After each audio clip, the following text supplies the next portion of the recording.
LifeWave has the opportunity to create a new way of direct selling that maybe has not been thought of before. And this is with the emphasis on innovation, creating new technology, being a world leader in a specific area, and how that is going to perpetuate the industry and the opportunities moving forward.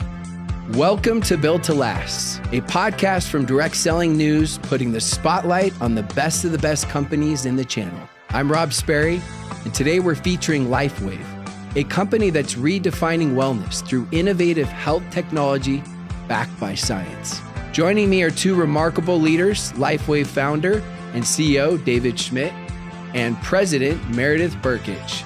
David is the inventor behind LifeWave's patented phototherapy technology and the visionary who launched the company in 2004.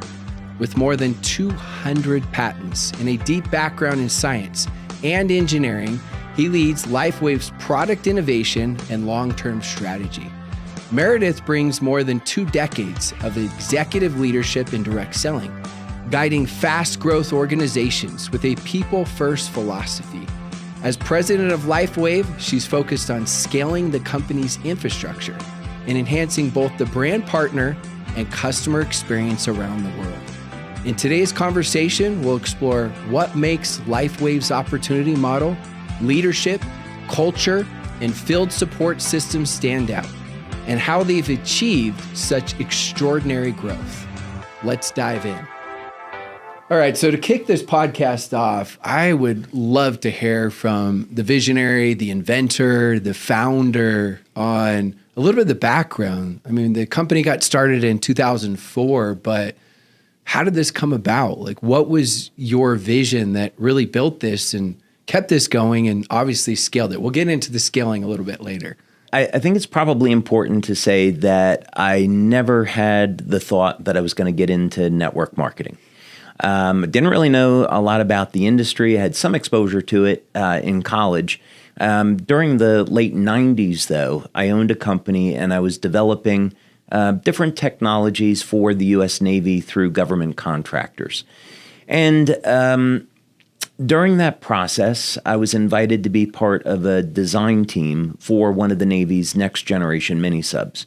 So I took a look at the program and I thought, okay, maybe I can come up with a way to help improve crew survivability, so I'll get to work on this. And what I learned about the mission profiles is that people were going to be having to stay awake for 30 hours, 60 hours at a time. And in those days, people were using, like today, they were using caffeine, any type of amphetamine to stay awake. So I've always been interested in health, and I thought this would be a good opportunity to take a approach to this that maybe didn't rely on a drug. Maybe we could find a non-drug way to do this. So I spent several years. I came up with LifeWave as a technology. And then 9/11 hit. And military was interested in weapons and not survival equipment. So I had a family to support. So I thought, okay, well, there's probably people out in the public that are interested in a technology to help burn fat and gain energy. So I'll go ahead and start a company, and that's when LifeWave was born in 2002. So it was 2 years to figure out how to set up the manufacturing, doing clinical studies to support the work, and then what's the market research? How are we going to actually end up selling this? Is this through TV, radio, print? And along the way, it became obvious to me that network marketing was by far the best way to go to market, which we did in November of 2004, and it's changed my life in absolutely remarkable ways. Was it a lot harder than you thought, direct sales, once you got in those first couple of years, or was it what you thought, or was it easier than you thought? Way more difficult. I would say it was way more difficult because I didn't know anything about the industry. I made a ton of mistakes. I look back at it in retrospect, and I think it's only through the grace of God that we survived. The work hours were very long. They still are, and which has never bothered me because I love what I do. But yeah, I would say in one sense, the work was very, very difficult But on the other hand, the business grew very rapidly, much more rapidly than I think through other means. And the rewards about meeting the people that you're helping, meeting the people that are building the business, just does not happen in any other industry. So I fell in love with the industry right away. That's such an important aspect. I mean, hearing that, I fell in love with the industry right away because it's a success principle. Everything worthwhile is always harder than we think it's going to be. It's not like, you could even go to the greats of all time, Tom Brady or Michael Jordan, and they're not like, oh, that was way easier than I thought, right? So hearing that passion is so key and critical to be able to get through those moments. Well, Meredith, you've described LifeWave's mission as maximizing human potential.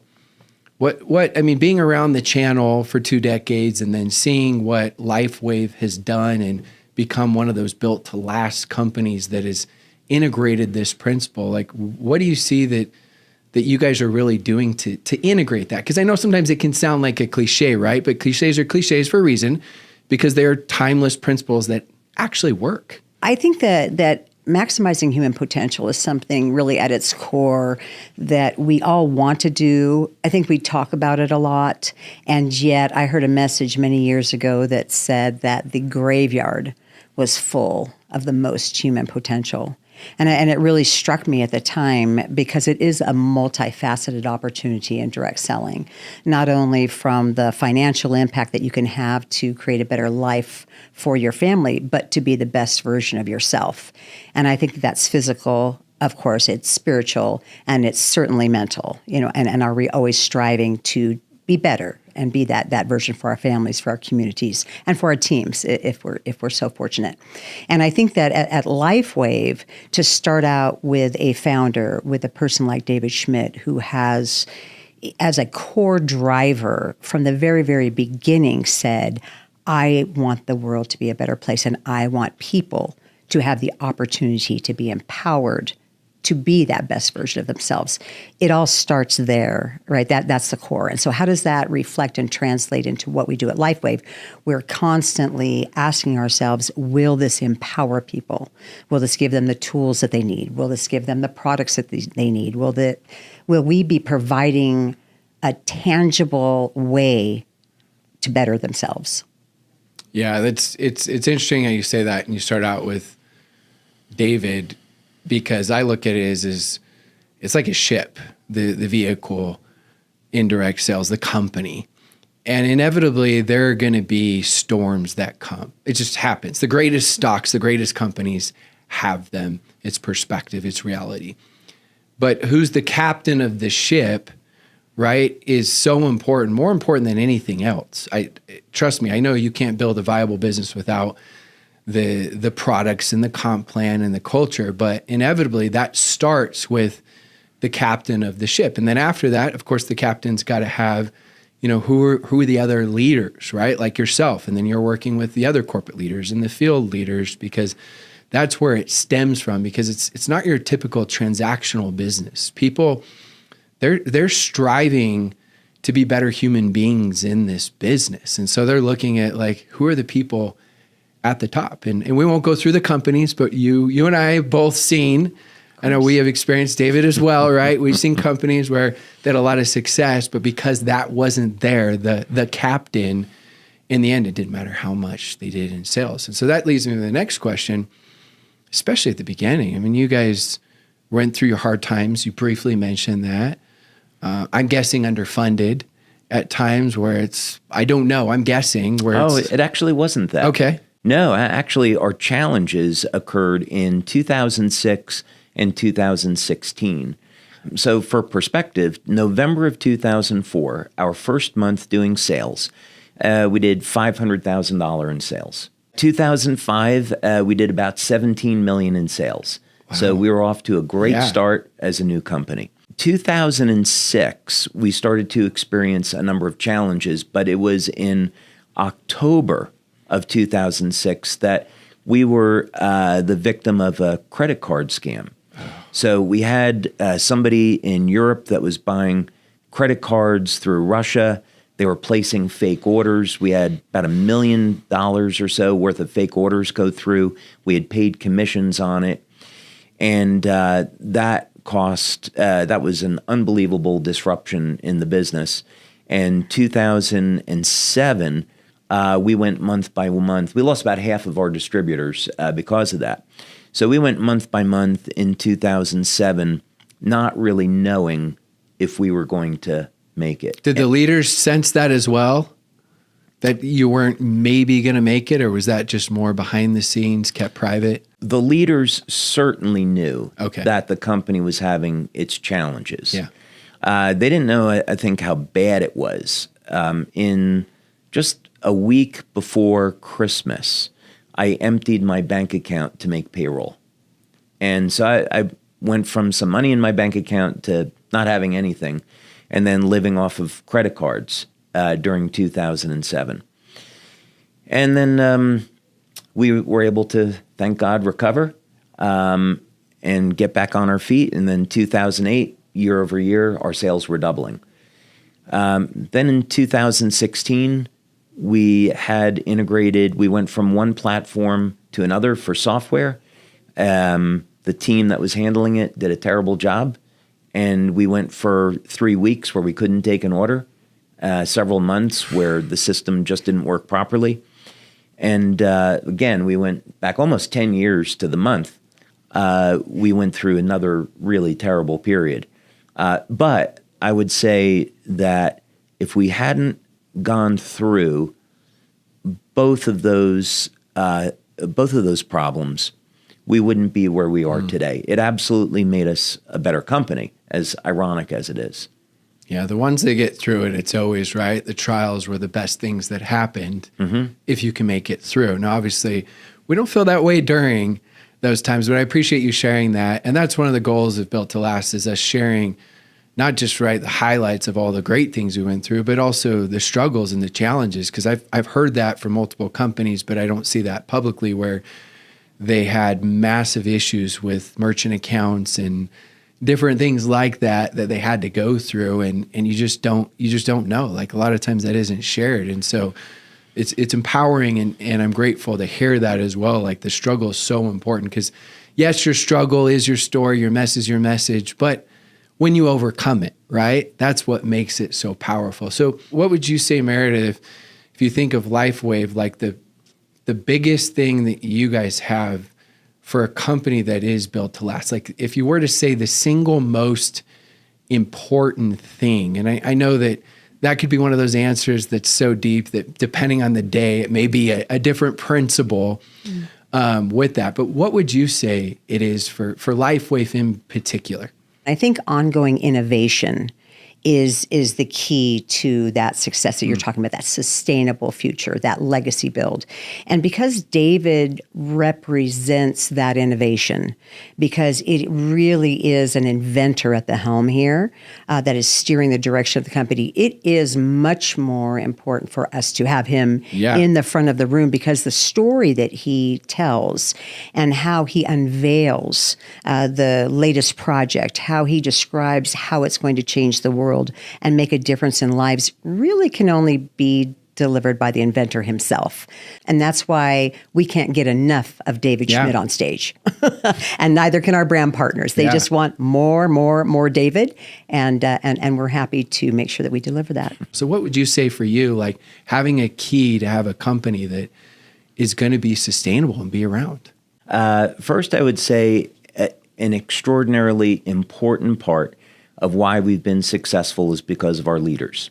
And what's interesting is that over the years, like all of us, we've met many, many different types of people that get involved with the industry.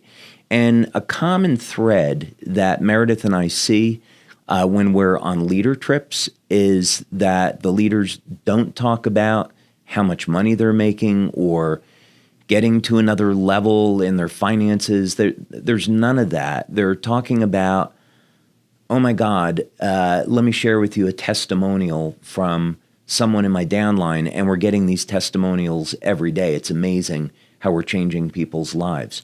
So the leaders, they're amazing people. They're focused on helping people, They see the vision of the company and where the company is going. They see our commitment to the business. So I'd say first and foremost, the leaders that we have are incredible. We're blessed to have them. Manufacturing has been a great strength of the company. We manufacture our products, and we haven't had a stock out. So we can today support a company doing over $2 billion US dollars in sales yearly. I started out of my home with a purely manual process. Then we subbed out to going to what I'd say is a semi-automated process. Then we had a piece of equipment retrofitted to make it automated, and today it's incredibly advanced. We use robotics, we use computerized vision detection systems, and it's very, very high speed. So the manufacturing has been an important part in being able to keep up with our growth and going through spikes in sales. The innovation, as Meredith said, is incredibly important, and it's something that I would recommend to any company in the channel, is that as we look at the trends of where things are going with AI and Amazon and online sales and where they've been, is that unless companies have a strategic edge, they may not survive, no matter how good the compensation plan is or their marketing. So I would definitely encourage owners to be thinking about investing in innovation, and our model of looking out what's going to be around 10, 20 years from now.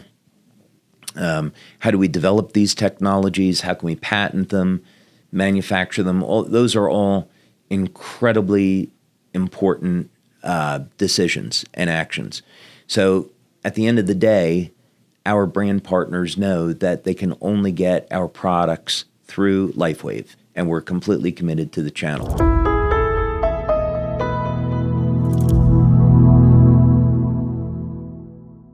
I think some of the best products are always the ones that have so much complexity. They're like, wow, it's amazing. But then you find a way to simplify it, right? So oh yeah, I get it. You have your X39 patch, and we're talking a lot about innovation, and I'd love to learn more. Well, in terms of complexity, it's interesting you say that, because the patch on that level, as far as a technology, is a nanoscale organic array that's designed to be an optical filter using stereoisomers. They create a phenomenon known as circular polarization of light, and this allows the device to open up a communication channel between the device, the skin, and ultimately the receptors in the body. So it's technically complicated, but it's been simplified in such a way that anybody could use it, and takes 10 seconds to apply, and you get the benefits all day. But in simplistic terms, the LifeWave patch technology takes advantage of the fact that ultimately human beings are powered by light, which means if you can take any human, plant, animal cell, put it in a room that's completely dark. We use a device called a photomultiplier tube, and you can detect very minute photons. They're called biophotons because they're coming from living systems, coming off of those cells. And these pulses of light are so coherent, they resemble laser light. And the reason why all living systems have this light is that they initiate thousands of different biochemical reactions within the cell. So ultimately, as Robert Becker said in the late 60s, it's the electrical systems of the body that control the biochemistry, but here now more refined today, we would really say it's the light that's emitted from the cells that controls the biochemistry. So the LifeWave patch is a form of phototherapy. We stimulate the skin with very low levels of light. This activates receptors in the cell. And on our first product, which is Energy Enhancer, it's going to upregulate what's called beta oxidation or fat burning. So you wear the energy patches, and we can analytically demonstrate through blood, urine, saliva testing, bioelectrical testing, that that's exactly what happens. A 23% increase in fat burning from applying Energy Enhancer. With X39, which is designed as a longevity product, we are activating receptors with light that turn on the peptide GHK-CU, and that, of course, has phenomenal longevity benefits. You started doing research and then launched at the marketplace how long ago? I started the research on X39 in 2008. Wow. And this was long before doctors ever started using it. It had been discovered by Dr. Lauren Picard around 1970 or so. And Dr. Picard should win a Nobel Prize for this work because it's probably the most powerful peptide in the human body, which declines with age. That's responsible for resetting several thousand genes back to a more youthful state.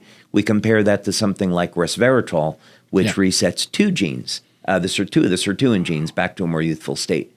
Exercise, I know you like to exercise, so resistance training, that's going to reset about 78 genes back to a more youthful state. So when we consider we can apply light to the body in the form of a patch, and it doesn't really take any time, and it's going to reset thousands of genes, that's something well worth looking at. I mean, that right there, combined with it takes 10 seconds and it works. Right. Those last two sentences alone. But that goes with practicing what you preach, you're telling me how you want to have products that are working 10, 20 years from now. You got to be ahead of the curve. And that just shows that you actually were. It's not just like saying like, I hope, I want to, like, it shows that proof of concept. So here's one of the challenges that I see that you guys have navigated. So I want to hear how. Like, I love these interviews because I'm genuinely always curious.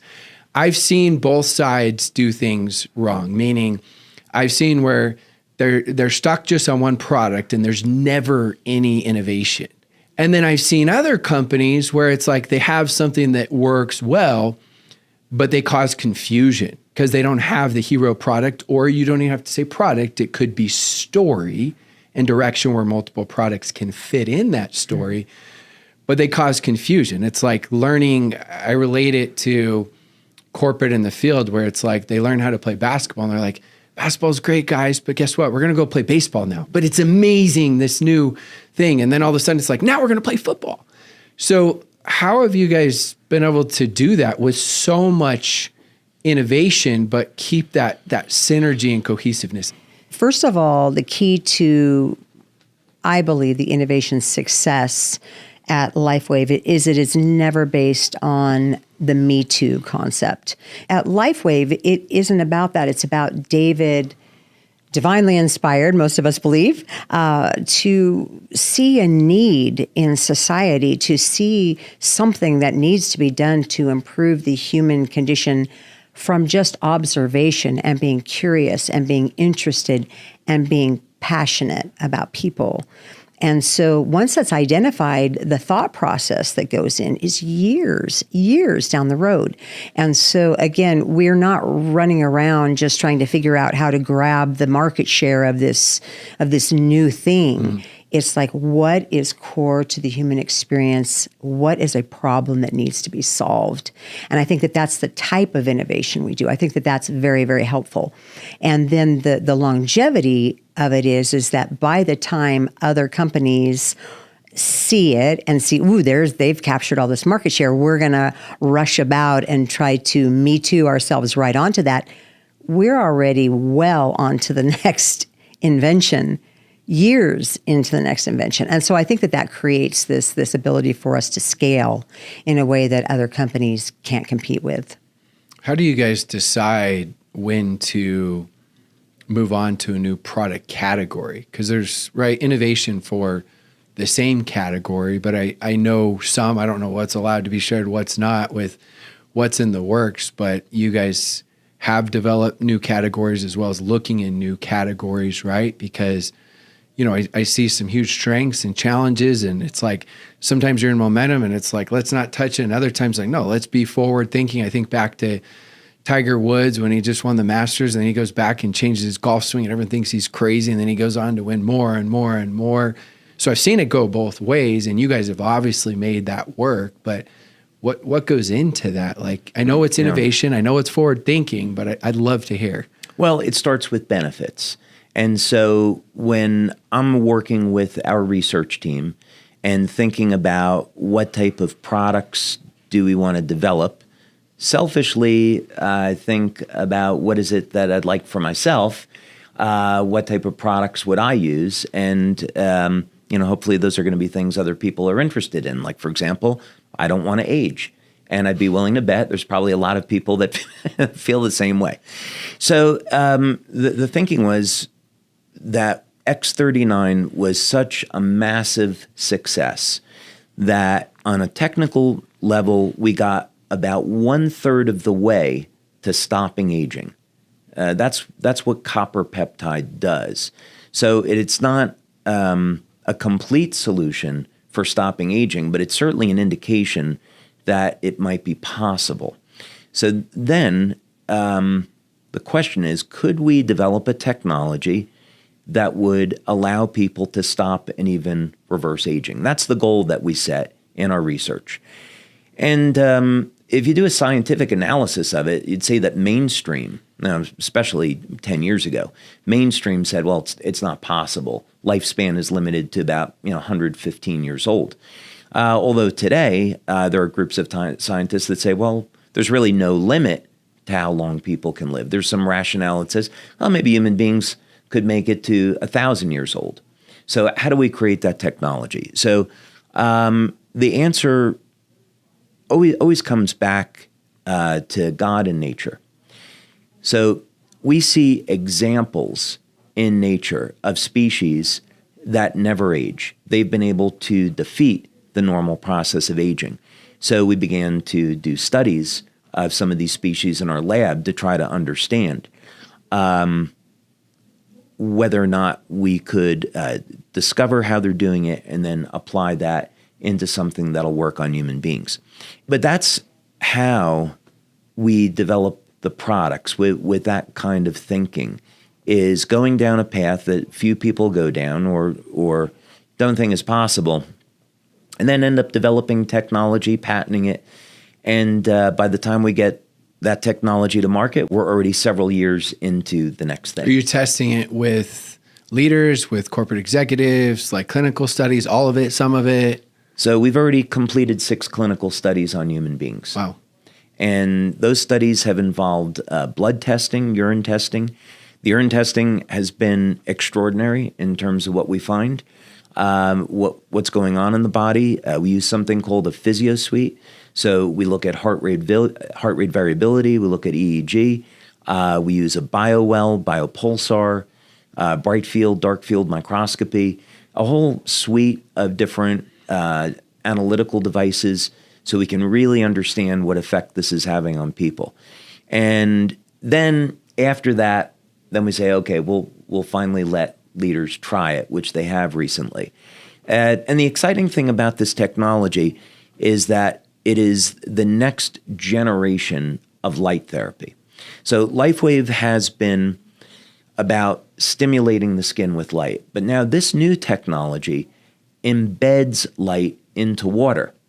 So you drink this water, it releases the light into the body, and it goes to work about 15 seconds after consuming it. And that's the X2O water technology. That's the X2O water system. How is that launched to the leaders? Like, do the leaders get to know first? Is it like a council? Is it the top leaders? How early is that? Because obviously we know the importance of the law of the buy-in, right? But then we know sometimes things are told too soon, and it's like they're out promoting, there's confusion, but there also needs to be excitement. So how does that process work?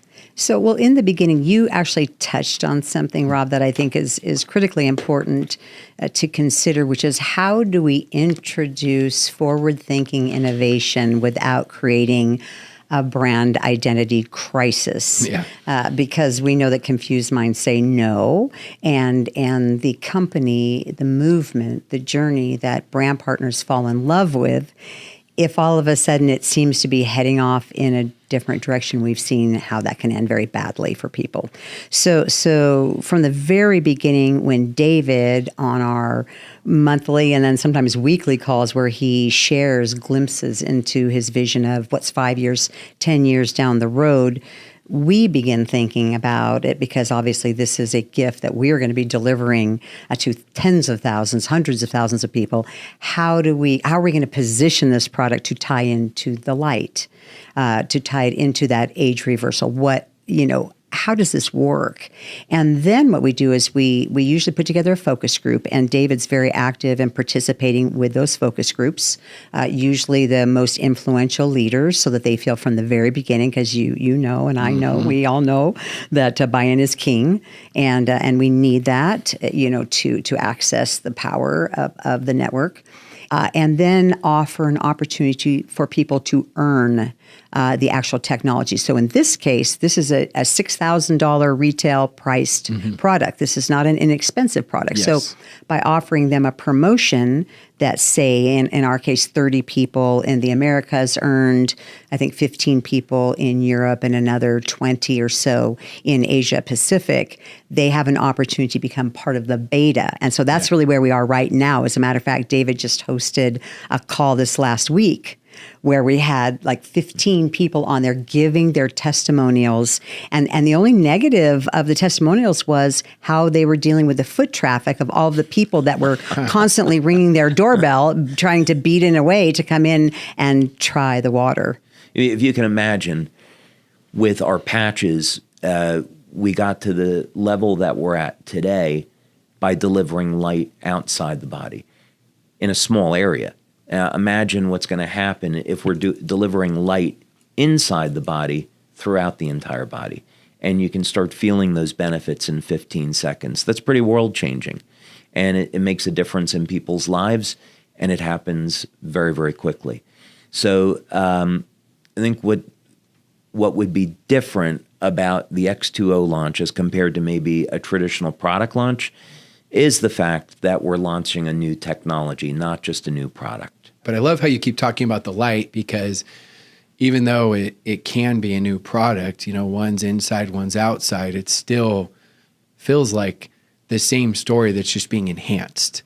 So it doesn't feel like changing direction. It's like, no, we're going to keep improving this story, which is phenomenal. And sometimes we understand it, but trying to explain it where the masses understand it isn't always easy. So, it's light therapy, right? So the brand, fortunately, the brand partners, they got it right away. We've been in the light therapy business, and now this is an innovation in light therapy that hasn't existed, and we're delivering light throughout the body. They got that right away. They saw the synergy. They know that in order for people to get the most benefits out of the X39 patch or any of the patches, you have to be well hydrated. We came out with this product, Cellergize, to complement the patches, which goes in the water. And now the water is a delivery system for those nutrients. So everything fits together. It was made to be that way.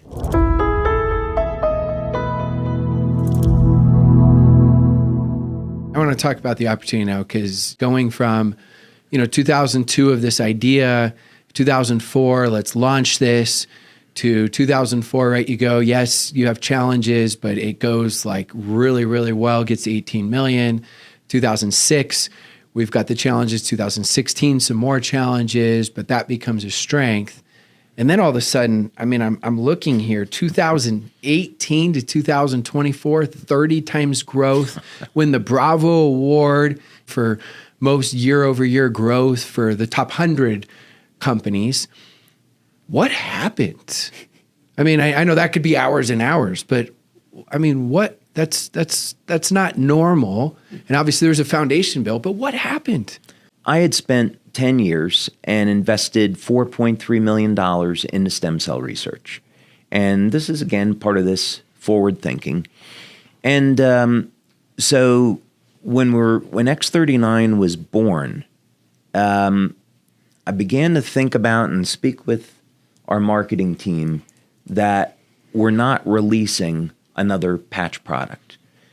This is the third phase of release in our company. So I knew we needed to separate this for the opportunity from everything else we had done before to create a very specific dividing line. So the way that I positioned it with the marketing team was, think of Energy Enhancer, LifeWave, Silent Nights, those products as being lifestyle products. That's what we started with.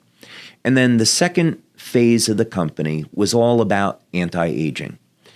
So now we're entering the third phase of the company, and this is all about stem cells and regeneration. And the timing happened to be just perfect. The closest comparison that we had was a stem cell injection. So if you wanted one stem cell injection, that was going to be between, let's say, $3,500 and $5,000 for a single injection, and about a third of the time it wouldn't work, and there was also risks associated with it. And our product, in contrast, for a brand partner, was $100. And it's a product they could use every day, had no side effects, worked with the human body, and had benefits that, in fact, exceeded what you could see with stem cell injections. So from the perspective of the opportunity, the leaders started to see there was this enormous value proposition. So absolutely, that was a contributing factor. But one thing that we did, I think, really, really well, which could be a good, marketing lesson, is we didn't make it available for sale in the initial 6 months. What we did was we said, okay, first we're going to give samples to our leaders to use gratis. And then when we went to market in July of 2018, we said, if you want this product, you have to go out and sponsor, build the business, get a customer, and then we'll give you a free sample. And we started getting in a crazy number of testimonials. We built excitement. We were never selling the product, and sales were going up. So once we started selling the product and hit the ground running with it in January of 2019, we just escalated from there. We went from 20 million to 60 million in 1 year. But what a unique, like you said, marketing research that you did rather than quick fix promo or like, let's launch this and all these different things. It's like, no. I know the product works. Like you were doubling down on it. And in the sense you didn't know if you're going to make money, you probably thought we may lose money over the course of time, but in the long term we'll make money, even though that wasn't the case. Right. And I know with that, with all the success that you guys have had, most people would not touch anything with their comp plan. And going back to you guys talking about being innovative, right? As you guys have had made those changes and you don't take them lightly, but again, you're thinking 5, 10, 15 years from now. So, and you're going through another one, correct? So maybe talk a little bit on that. I think decision-making process at any company needs to be done responsibly and carefully and respectfully, because the reality is we hold in our hands the dreams and the hopes and aspirations of tens, hundreds, maybe millions of people. And so it weighs heavy, I think, in any change management process. You cannot be abrupt. You cannot be disrespectful. But you have to do what's right, and you have to do what's right for the business. We have the luxury and the benefit of being able to change at a time when people are looking for a reason to stay with LifeWave, to grow LifeWave, and not to leave LifeWave. So actually the timing is good. We are going to be paying over 60% more people with the new plan. And who are those people? People in their first 90 days. And so because of all of the work and the investment in us understanding what it takes to get a new person to join a company, to enroll, that can be weeks, months, years, the fact that we are going to respect them by building a pathway for them to earn quickly, that's the magic. The approach that Meredith and I take with the leaders and the brand partners has an element to it. I don't know if other companies look at it this way or not, but I think one of the things that we've done is when we speak with our leaders and brand partners, we come from a place of appreciation and thinking about how can we thank our leaders for all of the success that they brought the company. And this is an important perspective because it shows up in some real world benefits for them and for the company. So for example, last year we had our 20th anniversary, and these events take a year to plan out. So as we were thinking about what did we want this conference to look like, we very much started with this idea that it was going to be a celebration. We wanted to celebrate 20 years. So we're very fortunate, in thinking through the planning. We got the original Blues Brothers, Dan Aykroyd and Jim Belushi, to come on board. And then another opportunity presented itself with Gwen Stefani and Maroon 5. And Meredith is like, what about the budget for this? And, fortunately, as the owner, I was able to say, this isn't about the budget. I'll take care of it. This is about letting the brand partners know how much we appreciate that we made it to 20 years and that we're on top now. And we have to find a way to meaningfully say thank you. And fortunately, this kind of sentiment has now perpetuated into, maybe there's some other ways we can say thank you. Like, what if we create a generational company? What if we start creating technology that is as valid 5 years from now as it is 20 years from now? So when you eventually come through our Welcome Center, one of the things you'll see there is something that Meredith and I are very excited about, which is a completely new technology for generating clean electrical power. So that's going to be another innovation that we'll bring to market, another opportunity that our brand partners and leaders will get to enjoy. And someday, when those leaders want to retire, they'll be able to pass on their business to their kids. And to me, that's like the biggest way we could ever say thank you for blessing this business. Thank you for your time and work. We're so happy we get to do something that's going to be meaningful in your life. If we're trying to dig a little bit deeper of what you feel like is different about your culture, and maybe how do you feel like that's fostered from your perspective? And it's 2.5 years now you've been with LifeWave. So I'd love to hear that. I think that the key to culture isn't necessarily what it is, but is it true and authentic? And do you live it? Because certainly we've seen a lot of companies. I remember when servant leadership was all the rage and everybody was talking about it. And of course, it's amazing, Greenleaf. And I mean, it's an incredible movement. However, a lot of people would speak it and not live it. So I think once you kind of lock in as a company about what is our differentiator in the area of culture, and then be true. And I think that one of the pieces of our culture that I see that I think has really helped us to establish who we are is that performance-driven piece of it, that results-driven piece of it, in that you come to your job and you are respected and you are valued every day. You are appreciated and you are challenged. You are challenged to think outside the box. You are challenged to innovate in the most unique areas, and there should be no entitlement. How do you build that trust and transparency, especially with being, $600+ million company, continuing with your employees as well as with the field leaders? Yeah, I mean, it's certainly something that happens over time, and it happens through repetition. First, I think you would appreciate hearing this, is that back in 2005, I worked with Coach Richard Quick, 6-time U.S. Olympic coach at Stanford. And I asked him once, what was the difference between the athlete that won the gold medal and the athlete that didn't? And I was expecting him to say, well, the person that wins the gold medal has a special gift and they're just built right and different genetics.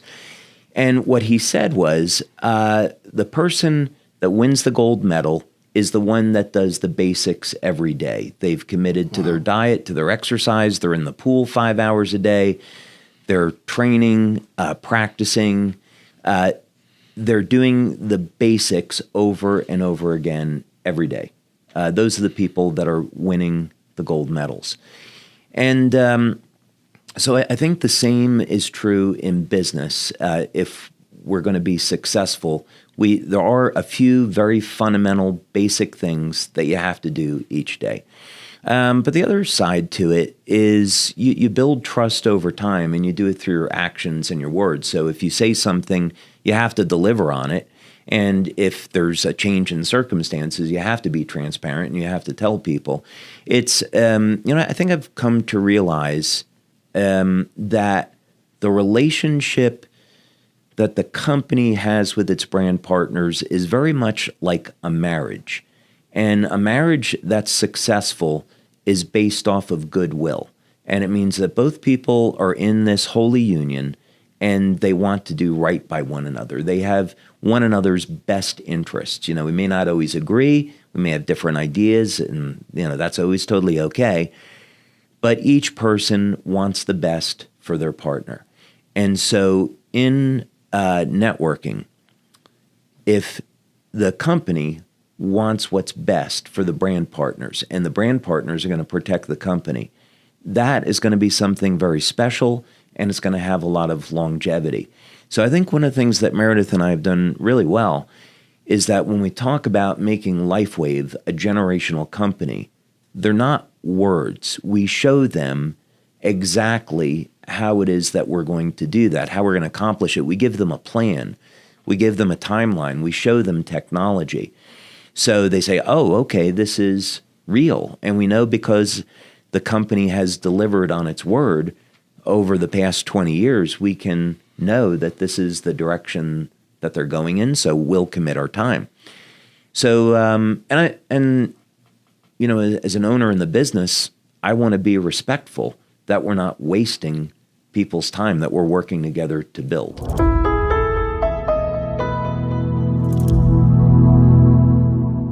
Segueing into some of the stuff that was earlier mentioned by you with AI and Meredith alluding to some of this stuff for later, and you talking about like the importance of leveraging AI, what it will replace, what it won't replace. I mean, that's a hot topic right now. I'd love to be curious, because you're so big on innovation, on what you're already implementing and what you're looking at implementing with AI. And I know it could change next week because it's changing so fast. Yeah. So when we've had meetings with the staff, my mandate to the staff has been, number one, don't hire anyone unless they can tell you how they're going to implement AI into their job and how they're going to leverage that. And we want to see plans based around integrating AI into the organization. Now, that said, we also have a mandate where we will refuse to let people go because of AI. So let's say, for example, we want to integrate AI into customer service. We will not have layoffs. I do not want LifeWave to turn into a company where people are displaced by technology. I think that is an incredibly dangerous, toxic precedent to set. It's demoralizing to people that are on the team that stay, because they'll wonder, well, when am I going to lose my job? So I would rather look at this as AI is a tool. Let's use it to improve efficiency. In our research, we use AI to do some basic information gathering to be as efficient as possible, but we're not going to use that as a means to replace people. And we'll use that to go to 24/7 customer service. With robotics, we're taking a similar approach. I want to have 24/7 order fulfillment, and we'll do that through robotics. But we're not going to replace human beings. And so I think it's really important for everyone. We have over 600 employees now. I think it's really important for people to know that's the direction that we're heading in. We have to use these technologies to keep up and have an advantage. But we don't want to do it at the expense of the human factor. Otherwise, we lose too much. That's a really good take, and that's really empowering with the communication. We're not looking to replace you. We're looking to enhance your role, and AI is part of that enhancement. I've looked at even my business, at first I'm like, oh, is this going to take away from a lot of things I do? It's made me 10x better.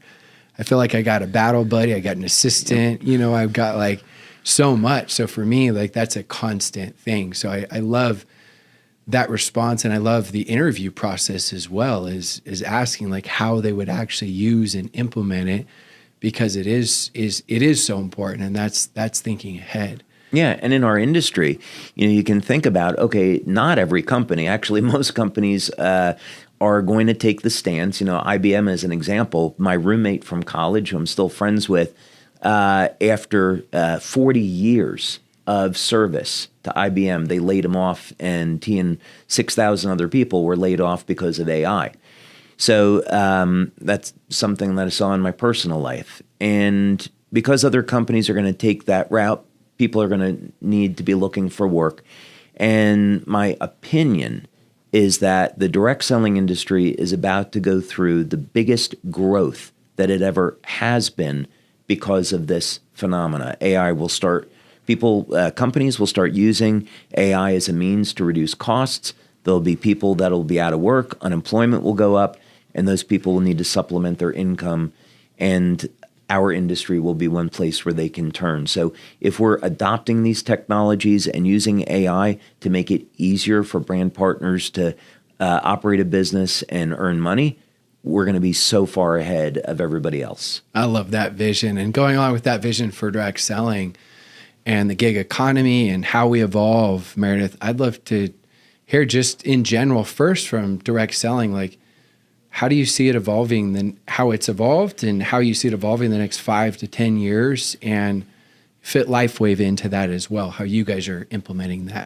So how do we incorporate things like weekly pay and maybe even at some point daily pay for some? So how do we make it quick in their pocket? I think that that's really what we're all about here. So our compensation design team was looking at how do we reward, yes, immediately, quickly, and simply, but how then do we also balance that for the people that do look for that generational company? Yeah, and when you really break it down, if someone were to list out like their perfect dream job, it really is direct sales. When they say, well, sure, I want to have a great boss. I want to have a great culture. I want to have some time freedom, flexibility, right?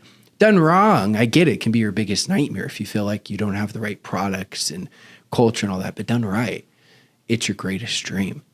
So finishing with this question, what do you want the legacy to be for LifeWave? Like, you think 10, 20 years, and I know you think much beyond that. You think passing it on and what people are talking about 20, 30 years from now about LifeWave and what it's done, and for human beings, what it's done for direct sales, right? Being one of those built to last companies. Like, what is that? Because you've talked a lot about legacy, which I love. What is that vision? I kind of like superheroes.